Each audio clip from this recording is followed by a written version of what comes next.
Hello guys, कैसे हैं आप सभी लोग। उम्मीद करते हैं कि आप सभी लोग अच्छे होंगे और अच्छे से तैयारी कर रहे होंगे। बच्चों, आज हमने आपको मैथ के बारे में बताएंगे। जो भी बच्चे मैथ की तैयारी कर रहे हैं और बहुत सारे बच्चे एंट्रेंस वगैरह देंगे, पीएचडी का एंट्रेंस देंगे, तो इसमें कुछ पॉइंट है जो बहुत ही मोस्ट इंपोर्टेंट पॉइंट है, वो हम बताएंगे आपको। तो सबसे पहले बताएंगे कि जो how to use mathematical economics, जो मैथमेटिकल इकोनॉमिक्स में इसका यूज क्यों किया जाता है, इसके बारे में बताएंगे। ठीक है, तो हम सबसे पहले देखेंगे कि जो मैथ है,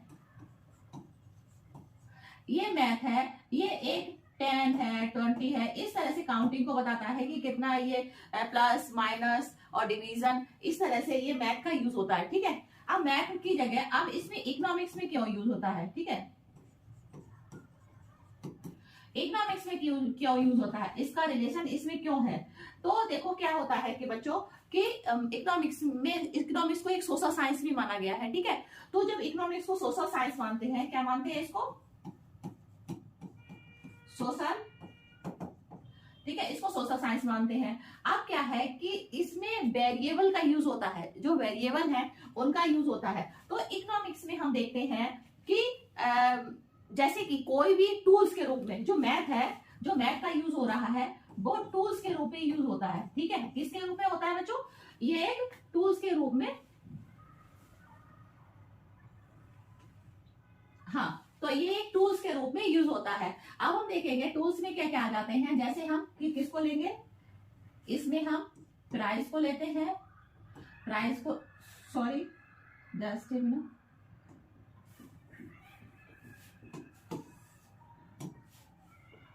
देखो इसमें हम प्राइस को देखते हैं, प्राइस को, कॉस्ट को, रेवेन्यू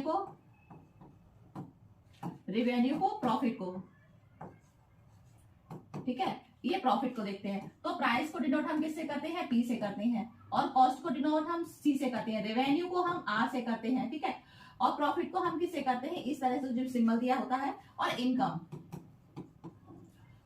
को, तो ये जो सिंबल दिए गए होंगे, ये सिंबल दिए गए हैं, तो इन सिंबलों को हम जो इकोनॉमिक्स टर्म में यूज करते हैं। और इसमें देखते हैं कि जो वेरिएबल है, ये एक तरह से हमारा जो यूज कर रहे हैं टूल्स के रूप में, और इकोनॉमिक्स में ये वेरिएबल, जैसे एग्जांपल में हमने ये देखा है कि जो इकोनॉमिक्स में है, ये वेरिएबल के रूप में देखे जाते हैं कि किस तरह से डिमांड, अगर प्राइस इंक्रीज हो रहा है तो डिमांड पे क्या इफेक्ट पड़ रहा है, और कॉस्ट, किसकी कॉस्ट कितनी लगी है वो देखते हैं, रेवेन्यू देखते हैं कि कितना रेवेन्यू आया, कितना नहीं आया, और प्रॉफिट में देखते हैं कि कितना प्रोडक्शन में कितना प्रॉफिट हो रहा है, कितना प्रॉफिट नहीं हो रहा है। इनकम की जैसे जैसे कभी कभी इनकम बढ़ती है तो हम लग्जरी की तरफ शिफ्ट हो जाते हैं, उसको एक इंडिकेट करता है। ठीक है, तो ये सारी चीजें इसमें आ गई। अब बच्चों हम बताएंगे कि इसके साथ साथ जो एक वेरिएबल है, ठीक है, तो जो वेरिएबल है बच्चों, एक वेरिएबल, जो वेरिएबल है ये सिंबल की तरह यूज किया जाता है। ठीक है, वेरिएबल को किसके तरह यूज करते हैं, सॉरी,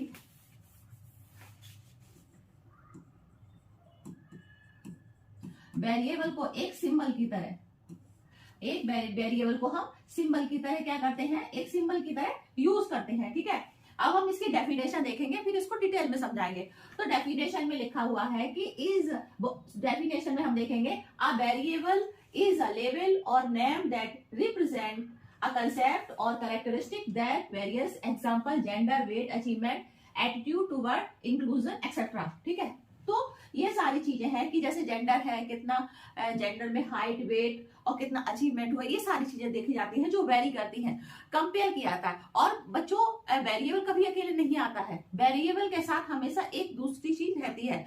तो ये मत सोचिए कि वेरिएबल अकेला आता है, वेरिएबल कभी अकेला नहीं आता है। ठीक है, अब हम जैसे कि वेरिएबल हम कैसे चेक करेंगे, एक वेरिएबल होता है डिपेंड वेरिएबल और एक होता है इंडिपेंडेंट वेरिएबल। ठीक है, ये हमें, ये जो वेरिएबल है वो एक इंडिपेंडेंट वेरिएबल है। ठीक है, जैसे कि हमने इसमें देखा है कि बाई है, बाई किसकी डिपेंड है, एक्स के, और जो एक्स क्या है, इंडिपेंडेंट वेरिएबल है। ठीक है, तो इसमें हमने बाई इक्वल टू 3x + 4, इसको इस तरह से लिया है कि ये डिपेंड एंड इंडिपेंडेंट वेरिएबल को हमने इसके थ्रू आपको दिखाया है। ठीक है, अब हम नेक्स्ट में देखेंगे, हाँ, अब वेरिएबल, जैसे कि हमने आपको बताया है कि जो वेरिएबल है कांस्टेंट, ये कांस्टेंट वेरिएबल है, ये न बढ़ेगा न घटेगा, ठीक है। इसका जो नंबर है अगर 3 है तो 3 ही रहेगा, ये नहीं कम ज्यादा हो जाए। और ये वेरिएबल है, ये चेंज हो जाएगा, ये चेंज होता रहता है, ठीक है। लेकिन ये कांस्टेंट है। आपने अगर आपको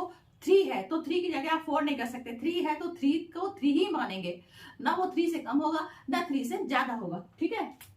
अब हम देखेंगे कि वेरिएबल के कुछ टाइप्स भी है। तो इसमें क्या है, कांस्टेंट वेरिएबल है, इंडिपेंडेंट वेरिएबल है, एंड डिपेंडेंट वेरिएबल है, देन कंटिन्यूअस वेरिएबल है, एंड डिस्क्रीट वेरिएबल है।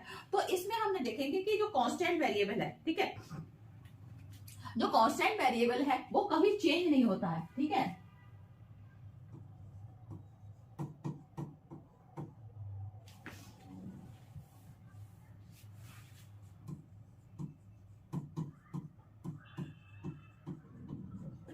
चेंज नहीं होता है, जो है वो ही रहेगा, ठीक है।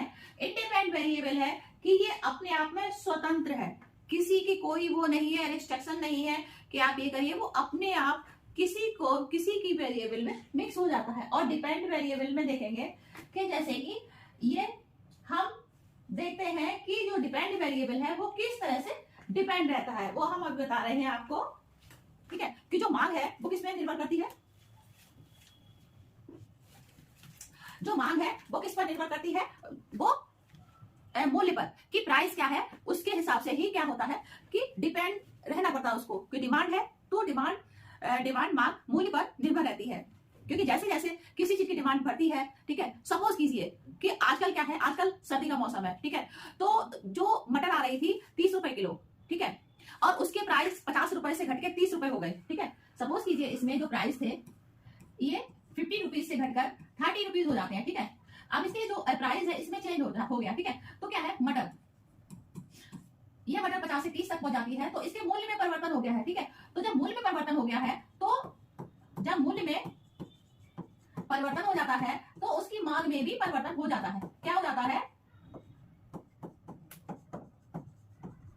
मांग में भी परिवर्तन हो जाता है। तो ये क्या है कि इंडिपेंडेंट है, कभी भी जो मूल्य है, ठीक है, तो मूल्य में अगर चेंज हुआ है, ठीक है, प्राइस में अगर चेंज हुए हैं तो डिमांड है तो डेफिनेटली है कि वो चेंज हो जाती है।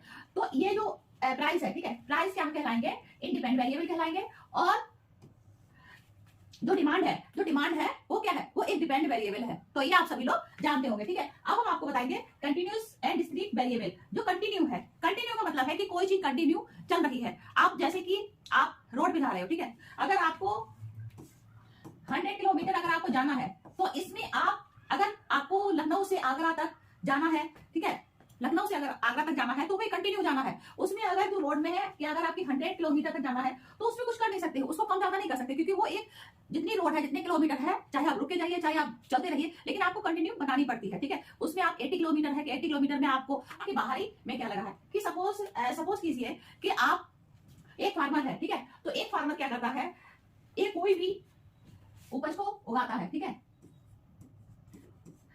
जैसे उसको गेहूं को उगाना है, ठीक है। अब गेहूं तैयार होगा किस तरह से, जो बीट है वो तैयार होगा, तैयार होने के साथ साथ तब जब वो फसल तैयार होगी तब क्या है, कंप्लीट होके वो मार्केट में आएगी। लेकिन इसको तैयार होने में क्या क्या लगा, ठीक है, तो इसमें क्या है, इसमें सीड लगेगा जिसको हम बीज कहते हैं, ठीक है, बीज लगेगा, खाद लगेगी, ठीक है, खाद लगेगा, इसमें पानी लगेगा।